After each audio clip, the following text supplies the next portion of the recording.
Halo teman-teman, selamat datang kembali di channel gue. Di video kali ini gue bakalan membahas alur cerita film lagi karena sejujurnya gue juga agak sedikit bosen membahas hal yang informatif. Oke, jadi di film yang mau gue bahas kali ini yaitu menceritakan tentang seorang wanita di mana ingatannya akan di-reset setiap minggu atau lebih tepatnya ingatannya hilang setiap hari Senin. Ingin tahu bagaimana ceritanya? Mari simak bareng-bareng videonya.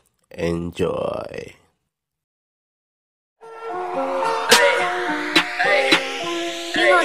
Pagiku cerah, matahari bersinar, ku gendong tas merahku di pundak.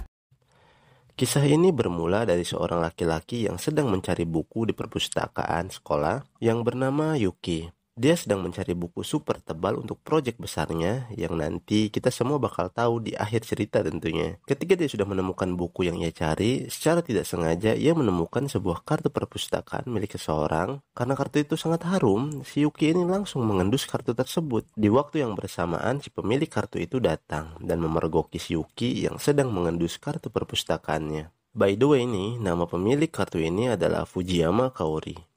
Ketika Kaori melihat kartunya diendus oleh seseorang yang tidak ia kenal, tentu saja Kaori sangat marah. Tanpa basa-basi, dia merebut kartunya dan langsung pergi meninggalkan si Yuki. Yuki yang terkejut tidak bisa berkata apa-apa. Dia hanya bisa bengong sekaligus malu. Waktu pulang pun tiba. Yuki dan temannya sedang menunggu kereta di sebuah stasiun dekat sekolah. Sambil menunggu kereta, si Yuki curhat dengan temannya atas kejadian yang baru terjadi. Karena dia tidak mau dicap sebagai laki-laki mesum oleh Kaori. Kereta pun tiba. Yuki langsung masuk ke dalam kereta, akan tetapi tanpa sepengetahuan Yuki ternyata Kaori juga berada dalam gerbong yang sama dengan dirinya. Tentu saja, keduanya juga tidak saling menyadari. Kereta pun berjalan, dan karena kecapean, Yuki akhirnya tidur sambil menggenggam buku tebal yang ia pinjam tadi di perpustakaan. Karena sudah sampai di stasiun tujuan, Yuki yang kaget dengan suara pemberitahuan kereta langsung bergegas untuk keluar. Ketika Yuki sudah mencapai peron, ia baru sadar bahwa buku yang ia pinjam ketinggalan di dalam kereta. Dan adegan epik pun terjadi.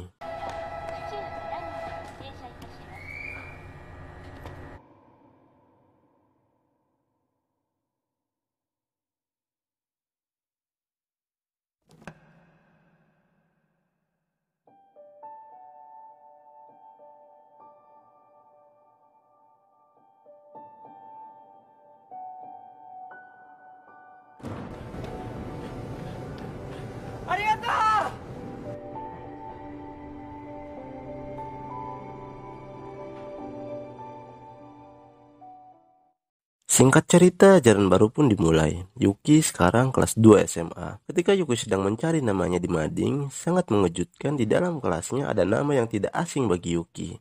Ya, betul sekali. Dia satu kelas dengan Kaori, wanita yang ia cari-cari sekaligus juru penyelamatnya ketika di kereta. Yuki yang senang langsung berlari ke kelas dan seperti yang Yuki bayangkan, sosok yang ia cari pun sedang duduk sambil membaca sebuah buku.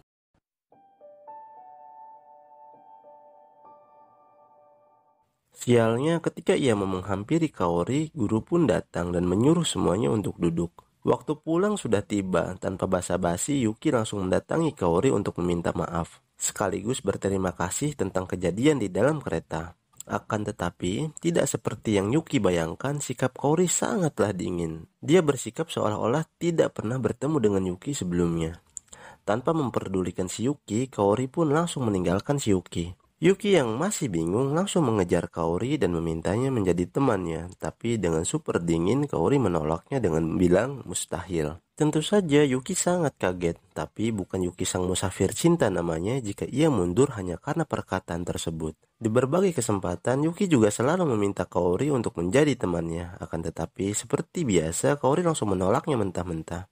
Karena si Yuki terlalu sering mendekati Kaori, si Yuki akhirnya dipanggil oleh wali kelasnya dan disinilah si Yuki tahu ketika sang wali kelas menjelaskan tentang penyakit Kaori, di mana Kaori akan melupakan semua orang dalam waktu 1 minggu, kecuali keluarganya dan gurunya. Yuki yang mengetahui itu semua tentu saja sangat kaget, dan setelah kejadian itu, Yuki tidak pernah mendekati Kaori lagi. Bukan karena dia menyerah, akan tetapi dia sedang memikirkan bagaimana caranya agar si Kaori bisa terus mengingatnya. Sekali lagi gue tegaskan, si Yuki ini memiliki mental sekuat baja, jadi dia tidak akan mundur hanya karena masalah itu. Tidak terasa semester 2 pun tiba, sampai saat ini Yuki masih belum mendekati Kaori lagi. Sampai tiba di mana Yuki memiliki ide ketika pelajaran sejarah dimulai. Jadi di sini si Yuki memiliki rencana untuk membuat catatan harian di mana catatan itu berisi tentang kegiatan sehari-hari si Yuki. そうか、それだ。どれだ、おい。びっくりした。ゆき、あんた心の声漏れてる。漏れてた。出たじゃないよ、おい。集中しろ、ちゃんと。 Dan ketika hari Jumat, ia berencana untuk memberikannya kepada Kaori berharap ketika pas hari Senin tiba, Kaori bisa mengingatnya. Singkat cerita, hari Jumat pun tiba. Yuki bersiap untuk memberikan buku catatan itu pas jam istirahat. Kaori yang bingung yang melihat Yuki tiba-tiba datang dan memberikan buku catatan akhirnya membawa buku itu pulang. Akan tetapi, ketika keesokan harinya buku itu sudah ada di bawah meja Yuki. Yuki yang pantang mundur terus meyakinkan si Kaori.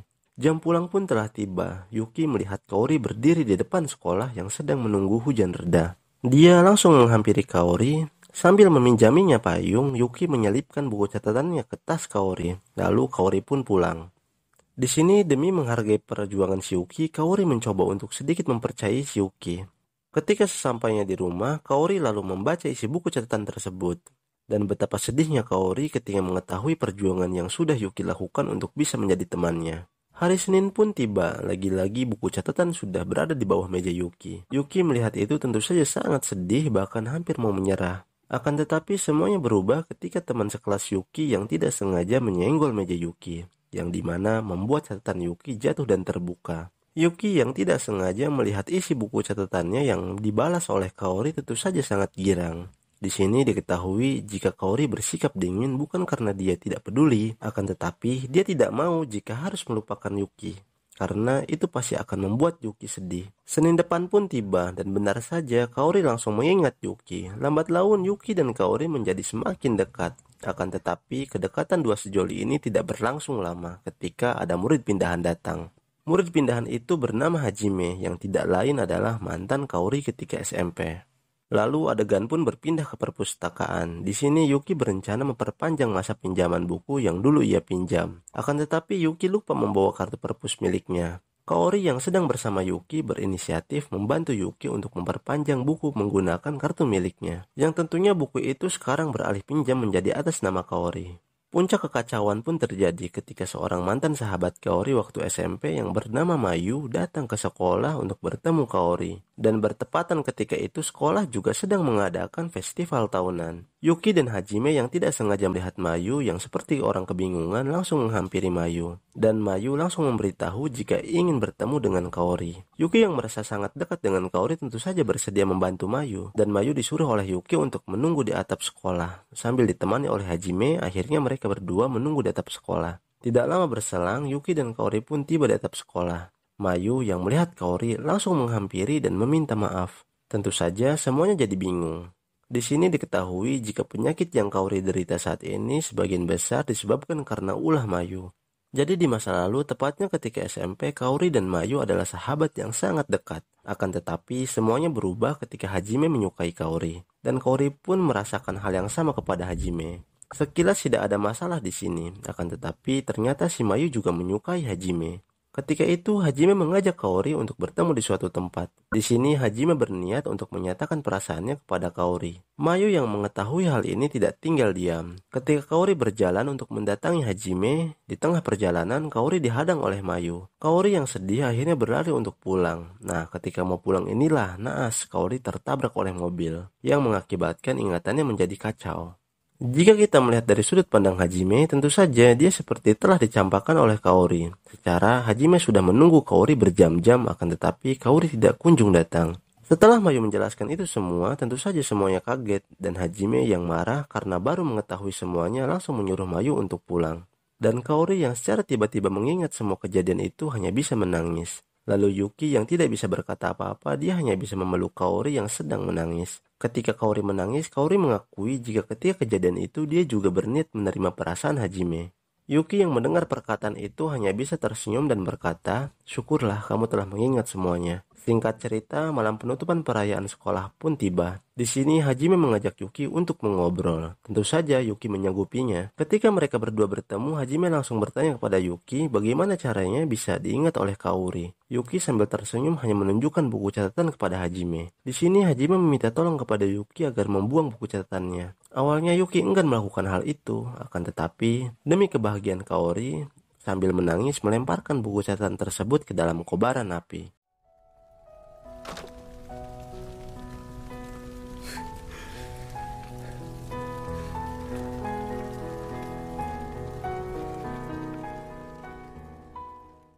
Hari Senin pun tiba dan seperti yang sudah terduga, Kaori tidak mengingat Yuki. Dan mulai hari ini keseharian Yuki berubah drastis. Hidupnya yang penuh dengan kesedihan, kesendirian, bahkan tidak ada lagi kebahagiaan. Intinya Yuki menjalani hari-hari dengan sangat hancur, apalagi ketika melihat Kaori berjalan bersama Hajime. Hari kenaikan kelas pun tiba, Yuki sekarang kelas 3 SMA. Di tahun ini, Yuki tidak lagi satu kelas dengan Kaori. Seperti biasa, ia menjalani hari-harinya dengan begitu kelam. Dan dalam benaknya, ia ingin segera lulus dari sekolah. Karena sudah tidak kuasa melihat pemandangan yang sangat menyakitkan, yaitu kemesraan antara Kaori dan Hajime. Adegan pun berpindah ke atap sekolah. Di sini, Yuki sedang duduk termenung sambil menunggu juniornya. Ketika juniornya sudah tiba, Yuki menitipkan buku tebalnya untuk dikembalikan ke perpustakaan. Karena seperti yang kita tahu, banyak hal yang mengesankan dalam perpustakaan, baik dari pertemuan pertama mereka maupun kenangan kebahagiaan lainnya. Dan wajar saja jika Yuki tidak mau datang ke perpustakaan. Tidak terasa waktu yang ditunggu pun telah tiba, apalagi kalau bukan hari kelulusan. Semua orang merayakan hari kelulusan dengan penuh sukacita. Tapi tidak dengan Yuki, dia hanya diam dan termenung. Sebagaimana kebudayaan orang Jepang pada umumnya, yaitu ketika kelulusan, mereka akan bertukar pesan di buku kelulusan masing-masing. Nah, di sini Yuki memberanikan diri untuk bertukar pesan dengan Kaori, dan Kaori pun bersedia. Tentu saja, sikap Kaori kepada Yuki seperti kepada orang yang belum pernah ia jumpai sebelumnya. Setelah bertukar pesan, Kaori pun langsung keluar aula. Sambil menunggu Hajime yang masih berada di dalam aula, Kaori pun membaca isi pesan yang Yuki tulis tadi. Dan isi pesan itu adalah, aku hanya ingin melihatmu tersenyum sekali lagi. Dan itu sudah membuatku sangat bahagia. Kaori bertanya-tanya apa maksud dari pesan itu, tapi tidak lama kemudian Hajime datang dan langsung mengajak Kaori pulang. Kaori yang tidak memperdulikan isi pesan tersebut akhirnya berjalan pulang bersama Hajime. Sesampainya di pintu gerbang sekolah, nama Kaori dipanggil oleh petugas perpus dengan pengeras suara. Karena penasaran, akhirnya mereka berdua mendatangi perpustakaan. Sesampainya di dalam perpustakaan, Kaori ditanya tentang buku yang dulu ia pinjam. Karena Kaori tidak pernah merasa meminjam sebuah buku, Kaori pun sangat kebingungan. Di waktu yang bersamaan, junior Yuki yang mendengar pemberitahuan langsung berlari ke perpustakaan. Sesampainya di perpustakaan, junior Yuki langsung meminta maaf dan lupa mengembalikan buku tersebut ke perpustakaan. Kaori yang penasaran akhirnya memeriksa daftar pinjaman dan ternyata ada namanya di sana. Awalnya Kaori tidak mau memperdulikan dan ingin langsung pulang. Tapi baru saja sampai di pintu keluar perpus, Kaori ditegur oleh petugas perpus karena ada banyak coretan di buku tersebut. Akhirnya Kaori yang amat sangat penasaran karena keganjilan semua ini memutuskan untuk melihat isi buku tersebut. Dan betapa terkejutnya Kaori ketika melihat isi buku itu. Ternyata isi dari buku tersebut adalah sebuah gambar bergerak yang menceritakan tentang pertemuan antara Kaori dan Yuki.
Setelah Kaori selesai melihat gambar tersebut, dia langsung mengingat semua tentang Yuki. Sambil menangis, Kaori bingung apa yang harus ia lakukan.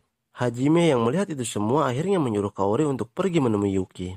Kaori yang tanpa basa-basi langsung berlari mencari Yuki ke setiap sudut sekolah. Akan tetapi Yuki pun tidak ada. Sampai akhirnya ia baru sadar bahwa ada satu tempat yang belum ia datangi, yaitu atap sekolah. Ketika Kaori sampai di atap sekolah, benar saja Yuki sedang duduk termenung di sana. Tanpa basa-basi, Kaori langsung memanggil Yuki sambil berlari ke arah Yuki.